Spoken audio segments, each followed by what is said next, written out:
민주당이 윤석열 전 검찰총장을 향해서 파상 공세에 나선 상태입니다. 조국의 시간이 가고 윤석열의 시간이 왔다, 이런 얘기까지 나오는 상황인데요. 관련 내용을 조익신 반장이 정리했습니다.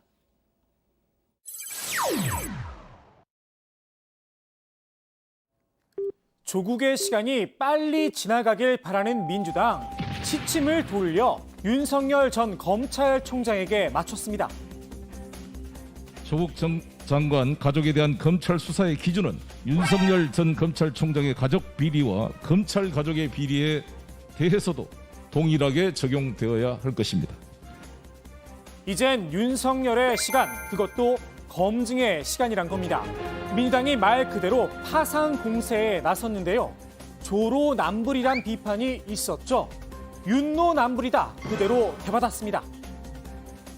윤석열이 하면은 로맨스고 남이 하면 불륜이다 하는 윤로남불이 될 수가 있기 때문에 조국 장관에게 적용됐던 그 기준은 정확하게 윤석열 전 총장에게도 적용돼야 된다는 것은 상식적 수준입니다.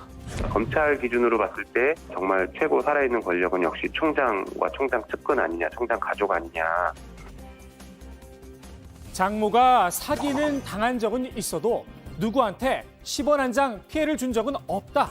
장모를 감싸고 나선 윤 전 총장의 이 발언이 알려지자 공세는 더 거세졌습니다. 윤 전 총장의 장모, 검찰이 징역 3년을 구형했죠. 내수남공, 내가 하면 수사고 남이 하면 공작이냐는 겁니다. 판결이 선고되고 확정될 때까지 기다려봐야 되겠지만 이렇게 죄질이 나쁜 사건으로 기소되어 재판받는 상황에서 내 장모가 누구한테 10원 한 장 피해 준 적 없다, 이런 발언을 하는 것은 전혀 적절하지 않습니다. 장모가 지금 진행되고 있는 재판만 하도록 여건이 있습니다. 그런데 여기서 만일에 유죄로 나오면 뭔 소리를 하려고 그러는지, 그런 얘기를 하는지 참 이해할 수가 없어요. 정세균 전 총리는 정치를 시작하고 첫 발언이 검찰 수사 부정이냐 나를 세웠는데요. 윤 전 총장 측도 안 되겠다 싶었는지 방어에 나섰습니다.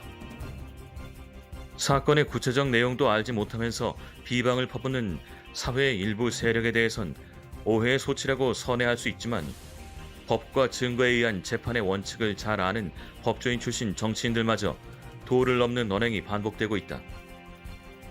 그런데 이 도를 넘었다는 비판, 당장 국민의힘에서도 고개를 갸웃한 반응이 나왔습니다. 조국 장관은 그 친가족이고 직계고 어머니 뭐 동생, 그러나 윤석열 총장 한 달이 건너서 장모 이야기 아닙니까? 우리 다 잘 알지만은 장모 이야기고 뭐 결혼 전의 이야기인데, 그러나 그런 것도 가족이니까 검증을 당하고 공격을 받으면 떳떳하게 아니면 아니라고 해명하면 되지만은 뭐 정치권의 여야 공격하는 걸 갖고 뭐 도 넘었다 이렇게 이야기하는 검사식 발사이죠. 지금 검찰을 계속하려고 정치하는 거 아니지 않습니까? 민주당의 비판이 좀스럽긴 하지만 이 정도 공격을 가지고 도를 넘었다고 한다면 정치를 하지 말아야 한다는 겁니다. 결국 윤 전 총장이 측근을 통해 직접 해명에 나섰습니다.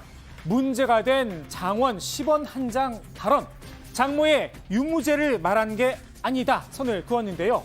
사건 성격이 금전적 피해자가 발생한 건 아니란 취지였을 뿐이란 겁니다.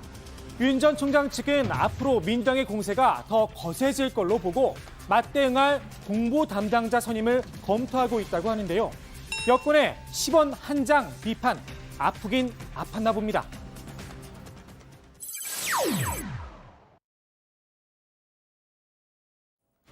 공군 부사관의 안타까운 선택, 비록 늦었지만 고인의 죽음을 헛되게 하진 말아야겠죠.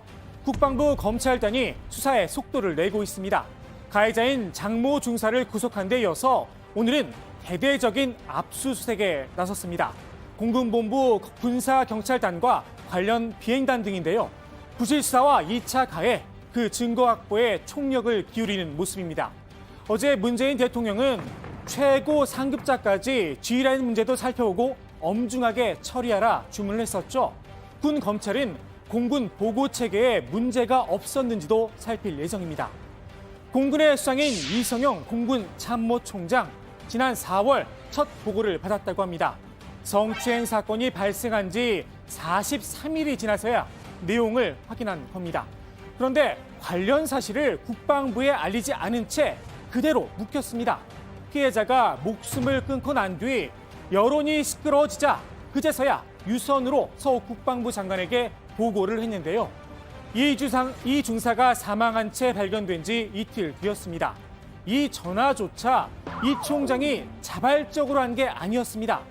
국방부에서 온라인 폭로글을 보고 무슨 일이냐 먼저 사실관계 확인을 요청하자 부랴부랴 전화를 건 겁니다. 국방부 매뉴얼엔 군 간부와 관련된 성폭력 사건이 발생할 경우 이를 인지한 즉시 피해 사실과 가해자 조치사항을 국방부 전담부서에 보고하도록 돼 있습니다. 피해자의 부대 간부들은 물론 공군 참모총장조차 이 매뉴얼을 무시한 겁니다. 공군이 국방부에 성추행 관련 내용은 쏙 빼고 변사 사건만으로 사망 보고서를 올린 이유 알 듯도 합니다. 형사정책 전문가 입장에는 어떻게든지 수사를 하지 않을 수 있는 방법이 있을까? 어떻게 하면 피해자를 보호하는 게 아니라 그 가해자를 보호할 수 있는 방법이 없을까라는 의심의 그림자를 지울 수가 없는데요. 공군 내에서는 성폭력 사건이라는 걸 분명히 인지하고 있음에도 불구하고 사실상 국방부에서는 이러한 사실을 전혀 알지 못했다라는 점은 누가 보더라도 어색하죠. 결국 이 총장은 무거운 책임을 통감한다며 사과의 뜻을 전하고 사의를 표명했는데요. 문 대통령은 이를 즉각 수용했습니다. 문재인 대통령은 이성용 공군 참모총장의 사의를 즉각 수용하였습니다. 사표 수리와 관련한 절차는 최대한 신속하게 진행할 예정입니다. 문재인 대통령은 최고 상급자까지 보고와 조치 과정을 포함한 지휘라인 문제도 엄정하게 처리해 나가라고 지시한 바 있습니다.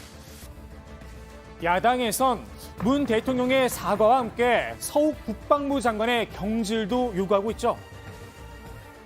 국군 통수권자인 문재인 대통령은 군 기강의 해이를 방조한 책임에서 결코 자유로울 수 없습니다. 절망스러웠을 피해자를 생각하면 가슴이 아프다며 마치 대통령과는 아무런 상관이 없다는 식의 유체 이탈 화법을 써야 할 사안이 아닙니다. 대통령은 국민들에 대한 사과를 하시고 국방장관과 공무군 참모총장에 대한 즉각적인 경질을 해야 마땅할 것입니다. 앞서 민주당도 군 수뇌부의 책임론을 제기했었는데요. 군 수뇌부도 규칙이 확인되면 반드시 책임을 물을 것입니다. 특히 공군 수뇌부는 그 책임을 면하기 어려울 것입니다. 책임의 마지노선 이미 그어놓은 게 아닌가 싶기도 합니다. 금방 장관님하고 통화를 했습니다만 아주 유가족들이 장관님에 대한 신뢰가 높은 것 같습니다. 군에서 명예를 걸고 잘 처리해 줬으면 좋겠다. 이런 의지를 표명해서 공군이 아닌 국방부 감찰단에서 맡게 된 것을 매우 고맙게 생각했습니다. 민주당은 재발 방지 대책으로도 무게추를 옮겨가는 모습인데요. 지휘관의 입장에서 본인이 통솔하는 부대에서 사건 사고가 많이 발생하는 것을 탐탁치 않게 생각할 수 있습니다. 그렇기 때문에 사건 사고가 발생할 경우 부실 조사를 하거나 보고 누락, 불이권, 불기소 송치, 이력을 이용하여 엄만히 해결하려는 말도 안 되는 갑질을 할 가능성이 매우 높습니다. 더 이상 방치해서는 안 됩니다. 군사법원법 개정 작업에 즉각 착수해야 할 것입니다. 군의 사법체계뿐 아니라 근본적인 조직 문화를 뜯어 고쳐야 한다는 목소리도 나옵니다.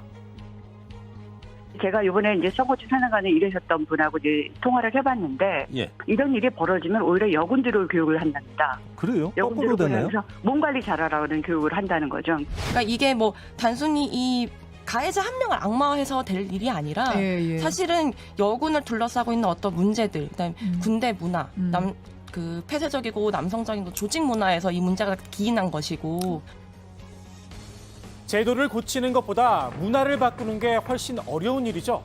정부와 군 당국이 꼭 풀어야 할 난제를 받아든 듯 싶습니다. 오늘 국회 발제 이렇게 정리합니다. 민주당 윤노남불 내수남공 파상공세 이젠 윤석열 검증의 시간